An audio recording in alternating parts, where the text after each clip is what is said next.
ဘွားကိုအမှတ်ရသွားစေမယ်အရာများနံပါတ်1အနေနဲ့ပြောရရင်စက်ကူလေးပါဒီစက်ကူလေးကိုမြင်လိုက်တာနဲ့ငငယ်ကမိုးရွာပြီဆိုတာနဲ့စက်ကူလေးလုတ်ပြီးတော့ရေစီးစင်းနေတဲ့နေရာကိုလွတ်ဖူးတယ်မလားရေစီးစင်းနေတဲ့မြေပြင်မှာစက်ကူလေးကိုချပြီးဘယ်ထိသွားနိုင်မလဲဆိုပြီးတော့ထိုင်ကြည့်ဘူးတယ်မလားတငယ်ချင်းတွေနဲ့တော့မှဘယ်သူနိုင်မလဲဆိုပြီးတော့မှပြိုင်မှုပါတယ်တခါလေငိမ်သက်နေတဲ့ရေပြင်တော်မှာစက်ကူလေးလွတ်ပြီးရေထဲကိုဘယ်ရှိန်စက်ကူလေးမြုပ်သွားမလားဆိုပြီးတော့ကြည့်ဘူးကြမှာပါဒါကအသက်20ကျော်တဲ့သူတွေအတွက်အမှတ်တရတစ်ခုပါပဲနံပါတ်1ဓာတ်ပုံအမောက်အလံစော်ကစားခြင်းငယ်ငယ်ကဒီလိုဓာတ်ပုံကတ်တွေကိုဆိုင်ကနေဝယ်ပြီးလွယ်ထဲကိုမဆက်မပြဲထည့်ဦးကြတယ်မလား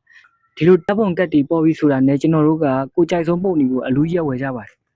ဆိုတော့ဒီလိုဓာတ်ပုံတွေကိုကျွန်တော်တို့ကဘာလို့ဝယ်တာလဲဆိုရင်ကျွန်တော်တို့အတွက်စော်ကစားနည်းတစ်မျိုးရှိကြပါတယ်ဒါဆိုငယ်ငယ်ကစော်ဘူးသူတိုင်းသိမှာပါဘလို့စော့လဲဆိုရင်ဝယ်လာတဲ့တပ်ပုံကတ်တွေကိုတပုံချင်းစီဖြက်ကတ်ချင်းနဲ့ဖြက်တယ်ပြီးရင်လက်ထဲကိုထည့်ပြီးတော့လက်ရှင်းရိုက်ပြီးတော့မှအမောက်လန်ဆုံးဖြတ်ပြီးတော့မှစော့ကစားကြပါတယ်ဓာတ်ပုံကတ်မှာပုံတူပါရင်နှစ်ခုကတ်ပြီးတော့မှအရှုံးမရှိအောင်စော့ဘူးတယ်မလားဆွန့်လွတ်ရှင်းဆိုတာကကျွန်တော်တို့အတွက်ငယ်ငယ်ကအကောင်းဆုံးစော့ကစားစရာတစ်ခုဖြစ်ပါတယ်ဘာလို့လဲဆိုရင်ဒီစော့ကစားနည်းကတော်တော်လေးကိုပြောဖို့ကောင်းပါတယ်ညနေကျောင်းဆင်းပြီဆိုတာနဲ့တငယ်ချင်းအဖွဲလိုက်ကွင်းပြင်ကြဲကြဲလေးကိုတွားကြတယ်ပြီးတော့ကိုစီဆွန်လွတ်ကြတယ်တခါတလေပြောစရာကောင်းအောင်ဆိုပြီးတော့မှတယောက်ဆွန်ကိုတယောက်တိုက်ဖြတ်တာမျိုးလည်းရှိပါတယ်ဆွန်မပါပဲအိမ်ပြန်လာတဲ့အချိန်တွေလည်းအများကြီးရှိတယ်ဆွန်လွတ်ဖို့ဘိန်းလုံးမသုံးပဲနိုးစီခွက်ကိုအသုံးပြုလွတ်ဖူးတယ်မလားဆွန်လို့ရှင်းရဲ့အရာတာက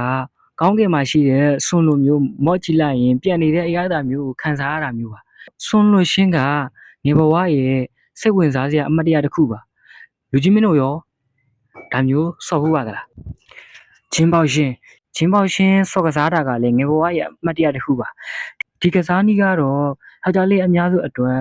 အမှတ်တရပါပဲယနေ့ဒါတွေကျွန်တော်တို့ကဒါတွေကိုတော့မှခစ်တွေခွဲခြားပြီးတော့မှစော်ဘူးကြပါတယ်ဂျင်ခစ်ဆွန်ခစ်ဓာတ်ပုံခစ်ဆိုပြီးတော့မှစော်ကစားဘူးမှာပါလူကြီးမင်းတို့ရောဒါမျိုးအရာအလုံးကိုစော်ကစားဘူးပါသလား